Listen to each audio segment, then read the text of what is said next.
2000, the end of the millennium. Not everyone calm down from that phony end of the world in 1999 bullshit. A lot of people started focusing on the new game systems that were coming out later in the year. The PlayStation 2. But before that, Insomniac released one more game for the PlayStation 1. That last game was Spyro, Year of the Dragon, considered by many to be the best game in the Spyro series. Kind of like how Crash Bandicoot Warped is considered the best game in the Crash Bandicoot series, or at least in the classic series. And it's something I wholeheartedly agree with, even though, as I would like to once again reiterate, the first game is my favorite game ever. With that out of the way, let's look at the story. The Year of the Dragon occurs every 12 years. It's a celebration where fairies bring new dragon eggs to the Dragon Lands. After a long night of partying, all the dragons, and Hunter, who's moved to the Dragon Lands sometime between games because he and Spyro are now buddies, have passed out. A girl named Bianca takes this opportunity to lead the game's enemies, the Rhinox, on a raid to steal the eggs. As she makes off with the last egg, she steps on Hunter's tail and he screams, "Alert everyone." She escapes down the hole before anyone can stop her, and takes the egg to her mentor and leader of the Rhinox, simply known as the Sorceress. The whole time, they're being spied on by Zoe the Fairy. Sheesh, did everybody move from Avalar to move in with Spyro? Zoe informs the dragons that the eggs are just too heavy for the fairies to bring back to the Dragon Lands, so the older dragons task Spyro, Hunter, Sparks, and Zoe to retrieve the eggs from the other sides of the hole, which lead to the other side of the world referred to as the Forgotten Realms. And once they get there, Spyro finds an egg, and it hatches into a baby dragon. A baby dragon! Oh, I've never seen a baby dragon before. He's so cute. Spyro is then greeted and taunted by Bianca, but he presses on. Bianca tries to trip up Spyro and Hunter with her magic, but Spyro chases her off. And we get our first glimpse at a budding romance between a cheetah and a bunny. Yeah, jumping the gun here, Bianca's a bunny. As Spyro goes along, he'll rescue 4 new characters from Moneybags. The greedy bear returns and he's just as pricey as before, all while sporting a new voice. It's paid off by the Sorceress to keep these characters from causing her any trouble. There's Sheila the kangaroo, who has an incredibly useful double jump as well as a high jump she can perform by jumping as soon as she hits the ground. Sergeant James Bird, a flying penguin with rocket launchers on his wings. Now that's awesome. Bentley the Yeti, a Sasquatch with a massive club who also has an affinity for boxing. And finally, Agent 9, a secret agent monkey under the tutorship of Professor Mole. Jeez, did everyone from Avalar move to the Forgotten Realms or something? By the way, Agent 9 is incredibly hyper and has a bad itchy finger, but now I must ask, who is more hyper? Him or Minka? Though the day Minka picks up a laser gun will be the day Littlest Pet Shop goes out of business, and I don't see that happening anytime soon. After completing the Samurai Spring world, the Sorceress has Bianca send one of her henchmen out to attack Spyro, but he easily defeats it and moves on to the next world, Midday Gardens. After a while, Bianca learns that the Sorceress plans to do with the dragon eggs. Once the eggs hatch, she'll tear off the dragon's wings and use them in a potion to make herself live forever. This will, in effect, kill the baby dragons. Wow. That's awfully dark for a game as lighthearted as this. We're getting straight Legend of Spyro up in this bitch. This causes Bianca to turn against the Sorceress and try to help our heroes. She shows shades of this before the showdown with the Samurai Spring boss, but this revelation really sets her defection into motion. She starts by freeing Hunter from a trap he idiotically sprung while running around the Evening Lake world. Bianca cements his turn by helping Spyro defeat the Sorceress at the end of the Midnight Mountain world, but that's not the end of the game. There's still some cleanup left to do, but Hunter has disappeared. After talking with Professor Mole and Allure, nice of you to make a cameo, Miss Fawn, he finds Hunter and Bianca having an incredibly G-rated moment at the fireworks factory before deciding to continue his hunt for the remaining eggs with Sparks. Once the last of the eggs have been gathered, a special world opens up where Spyro has one more showdown with the Sorceress. How the hell she survived being dunked in lava, I'll never know, but whatever, kid's video game. Spyro delivers one more ass-kicking, defeating her for good, and everyone goes back to the Dragon Lands to celebrate the Year of the Dragon, along with the new dragon hatchlings. So, yeah, that's it in terms of the story. It's a bit more involved than the last 2 games, but that's also part of the reason why I may consider this to be the best in the classic series. And then there's the gameplay. Spyro controls just as smoothly as he did in the last adventure, and he still retains all the moves he learned from Moneybags, but now he can use vehicles such as speedboats and submarines. Then there are the 6 extra characters you can play as. Yes, you heard that right. 6 characters. Sheila, Sergeant Bird, Bentley, Agent 9, Hunter, and Sparks. Don't worry, you don't play as them as often as you play with the Amigas in, say, Sonic Adventure 1 or 2, and especially Sonic 06, but sporadically thanks to these portals that lead to side quests with speedway levels where you can play as Hunter, and these signs with sparks painted on them that become accessible after you complete a world. Sheila, as I mentioned, has a useful double jump and a high jump, and her main form of attack is these kicks that Moneybags ends up receiving it after Spyro frees her. She can also do this ground pound the same way Spyro does the head bash. Sergeant Bird can fly by holding down the X button, though he continually goes up. And though he says he has limited ammo for his rocket launchers, you can go absolutely Rambo with the things. Just look at this. Bentley is a Yeti. Side. Quentin Tarantino renounces his foot fetish. I'm gonna see you. No! None of that! Shame on you. As I was saying before I was rudely interrupted, Bentley is a Yeti with a massive club that he uses to do clubby things with, like bash people's skulls in. He's also got an incredibly sophisticated vocabulary. Just listen to this. After all, it was I who let you out. Why, you brazenly avaricious, duplicitous, larcenous urcine! Now hold on! One more, perhaps? At least. He can also spin it and use that like a shield to deflect projectiles. Being the largest of the characters, he's also the slowest in terms of ground speed. All of his missions involve helping his little brother out in some way, such as beating up another Yeti to get his ball back. The last of the characters you free from Moneybags is Agent 9 the Monkey. Secret agent man, secret agent man, they've given you a number and taken away your name. He's rocking the laser pistol, but he can also use bombs and grenades by throwing them with the square button.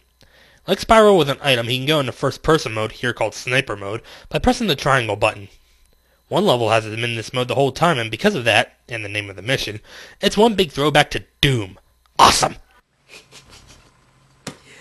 Let's get some music up in here.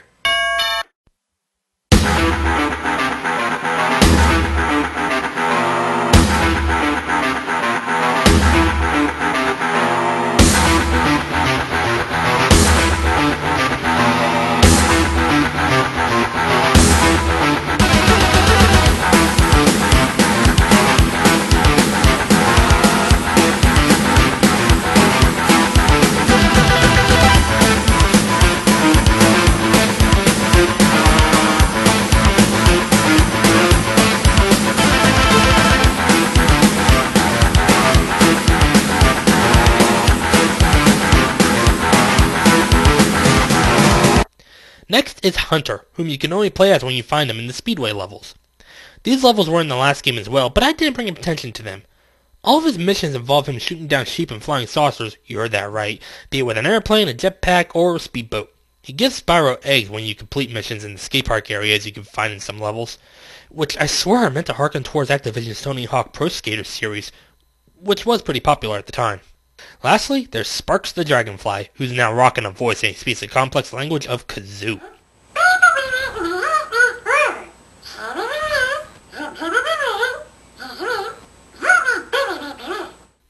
You can only play as him when you come to the specifically marked signs after completing a world.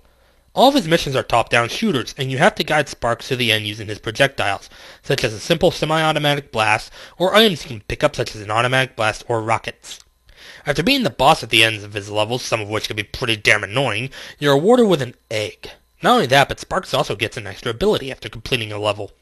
He can take an extra hit, gather up gems that are a further distance away, warp Spyro to a level he's already been to with a press of the square button while searching the atlas, and by holding down all 4 shoulder buttons, he can point Spyro in the direction of any gems he may have missed. Like I said earlier, eggs are the main MacGuffins in this game.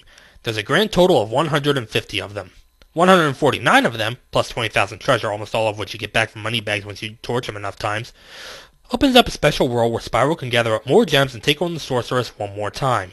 Another thing this game has is skill points.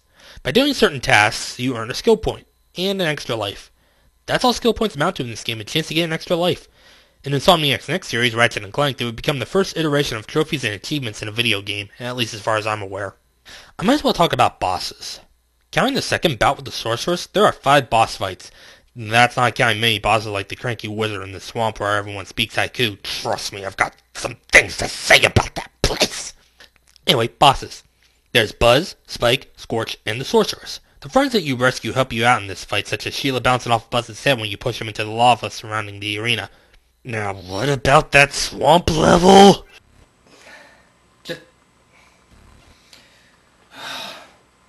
Just give me a minute. The swamp level isn't too bad, but there's one thing I absolutely hate. This godforsaken escort mission! Sheila has to escort these two fireflies over to these cages, both of which have eggs in them. In order to get over there, Sheila has to break these rocks and stomp these mushrooms. Easy, right? Fuck. No. If you take too long, the rocks come back. The mushrooms pop out of the ground, and the dumbasses run right into them. Did I mention that they're carrying live bombs? That means bombs go boom, and these idiots walk right into the fucking things. The escort mission in the last game was a bitch, but the one in this game can fuck right off! I can't. Everything you know is wrong. Black and white.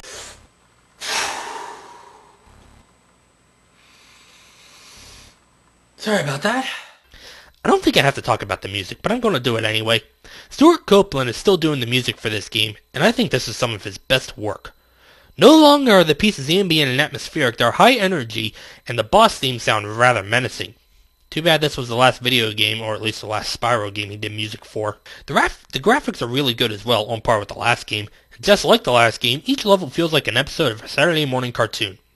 We also get some great character development for Bianca, who goes from being the Sorceress's loyal apprentice to the Starscream to the Sorceress, planning her downfall from the inside, to actively helping Spyro and Hunter take her down and rescue the rest of the dragon eggs. We won't get anything like this again until the Legend of Spyro series, but I'll worry about that once I decide to get the rest of those games. Currently, I only have a new beginning. Bullshit escort missions aside, I'd say this game is worth your time and money. It's on the PlayStation Network for about $5, and you can track it down a physical copy if you want to get really authentic. Some people have said that the PlayStation Network release suffers a bit of slowdown, but I haven't seen it. No, maybe it's just me. Oh yeah, and after the game we get this.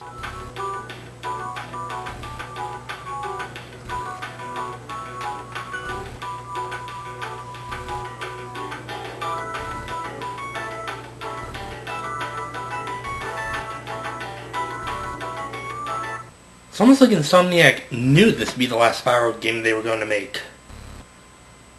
Well, it did come out right before the PlayStation 2 hit the scene. Their next series would be Ratchet and Clank, but I don't have those games, at least not at the moment, so those reviews will have to wait a little bit. In the meantime, next time we meet, the park is open. When I wake up, first thing I do, eggs, is to look around for something to chew. Exactly.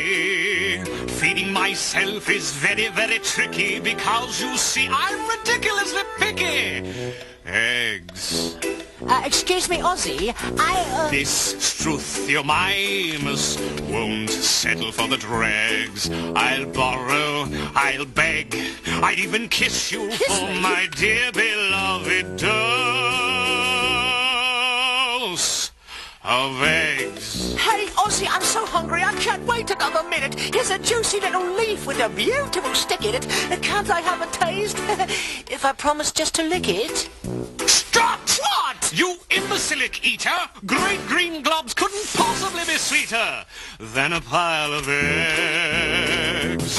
You've got to smell them, feel them, crack them open for a great big nestful I am hoping. Oh, look, I'm starving, I'm weak. There is nothing in my tummy while the mold on that tree is starting to look yummy. The colors and shapes and assorted sizes, gobble them all for appetizers.